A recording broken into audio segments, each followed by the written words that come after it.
Il est 7h38, Nikos Aliagas, l'heure de retrouver Jean-Michel Apathy. Cher Jean-Michel Apathy, le mouvement des Gilets jaunes propose l'instauration d'un référendum d'initiative citoyenne. Et derrière cette proposition qui fait débat dans la classe politique, il y a un homme, Étienne Chouard, qui est en train de devenir, et semble-t-il, l'un des stratèges des Gilets jaunes. On peut dire ça comme ça, Nikos, un mouvement.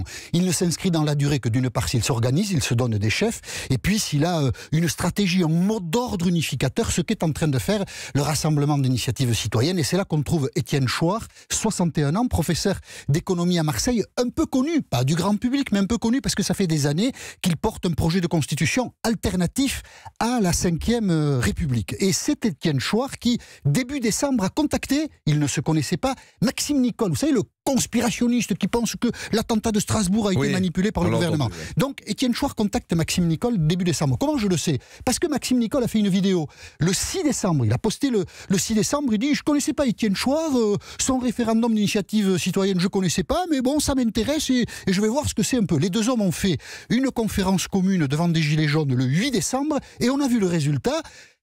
Samedi dernier, 15 décembre, tout à coup, le mouvement des Gilets jaunes était unifié par la demande du Rassemblement d'initiative citoyenne. C'est assez spectaculaire. Le mot d'ordre est passé d'abord par les réseaux sociaux, une fois de plus. Par les réseaux sociaux, et alors du coup, de Lille à Bayonne, de Brest à Perpignan, tous les Gilets jaunes veulent le référendum d'initiative citoyenne, ce qui met, d'abord c'est intelligent, ça les unifie, et puis ça met tout ce qui les divise de côté, puisque le référendum concentre tout. Donc la question ce matin, c'est: qui est Étienne Chouard? Quelles sont ses idées? Qu'est-ce qu'il pense?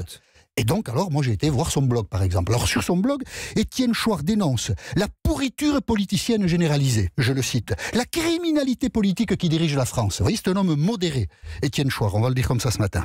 L'une de ses obsessions, c'est l'Union européenne. Il la qualifie de piège fasciste antisocial. Il dit que ce sont les banques qui contrôlent l'Union européenne et il ajoute: tant pis si on me prend pour un complotiste. Ben, tant pis, monsieur Chouard, vous avez raison. Il a cette phrase curieuse. C'est sur une vidéo: les mêmes qui voulaient Hitler ont voulu l'Union européenne. Alors cette prise en main du mouvement des Gilets jaunes par Étienne Chouard, qui a été associé à la rédaction du texte que deux Gilets jaunes ont dit jeudi devant la salle des menus plaisirs à Versailles.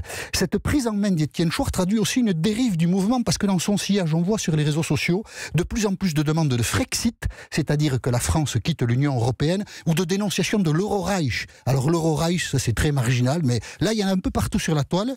Dans le sillage des Gilets jaunes, c'est la mainmise par les Allemands sur l'euro. Et donc, il faudrait retourner au franc, ce que voulait Marine Le Pen. Évidemment, l'immense majorité des Gilets jaunes n'a pas conscience de tout ça. Ne veut pas ça, ils veulent résoudre les problèmes de pouvoir d'achat. Donc, c'est leur faute, après tout, aux Gilets jaunes. S'ils ne s'organisent pas, ils laissent la place à un complotiste, Maxime Nicol, à un putschiste, Éric Drouet, et à un extrémiste, pardon du peu, Étienne Chouard. Le premier référendum d'initiative citoyenne, il devrait avoir lieu au sein des Gilets jaunes. Est-ce que vous approuvez l'évolution de ce mouvement? Je serais curieux du résultat.